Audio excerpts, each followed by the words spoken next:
DA കുടിശ്ശിക അടക്കം വിവിധ ആവശ്യങ്ങൾ ഉന്നയിച്ച് പ്രതിപക്ഷ സംഘടനകളുടെ പണിമുടക്ക് സമരം ഇന്ന് നടക്കും.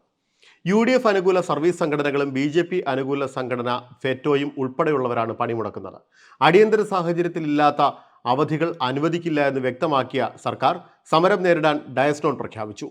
ശമ്പള പരിഷ്കരണ കുടിശ്ശിക, 6 ഗഡു DA കുടിശ്ശിക, ലീവ് സറണ്ടർ ആനുകൂല്യങ്ങൾ തുടങ്ങി പൊതു സർവീസിലെ മാനദണ്ഡം പാലിക്കാത്ത സ്ഥലം മാറ്റങ്ങൾ തുടങ്ങിയ വിവിധ വിഷയങ്ങൾ ഉന്നയിച്ചാണ് സമരം. എന്നാൽ അധ്യാപകരും ഇതര സർക്കാർ ജീവനക്കാരും നടത്തുന്ന പണിമുടക്കിനെതിരെ ഡയസ്നോൺ പ്രഖ്യാപിച്ചിരിക്കുകയാണ് സംസ്ഥാന സർക്കാർ. പണിമുടക്കിൽ പങ്കെടുക്കുന്നവർക്ക് ശിക്ഷാ നടപടികൾ നേരിടേണ്ടി വരും. ചീഫ് സെക്രട്ടറിയാണ് ഡയസ്നോൺ ഉത്തരവിറക്കിയത്. അനധികൃതമായി ജോലിക്ക് ഹാജരാകാത്ത ജീവനക്കാർ പണിമുടക്കിൽ പങ്കെടുക്കുന്നത് ഡയസ്നോണായി കണക്കാക്കുമെന്ന് പൊതുഭരണ വകുപ്പ് ചീഫ് സെക്രട്ടറി ഉത്തരവിൽ പറഞ്ഞു. ഇതിനിടെ സർക്കാർ നൽകാനുള്ള വിവിധ കുടിശ്ശികകളുടെ കണക്ക് പുറത്തു വന്നു. 7,973 കോടി 50 ലക്ഷം രൂപയാണ് ജീവനക്കാർക്കുള്ള DA കുടിശ്ശിക. പെൻഷൻകാർക്കുള്ള DA കുടിശ്ശിക 4,722 കോടി 63 ലക്ഷം രൂപയാണ്. പേ റിവിഷൻ കുടിശ്ശിക ഇനത്തിൽ ജീവനക്കാർക്ക് 4,000 കോടി നൽകാനുണ്ട്.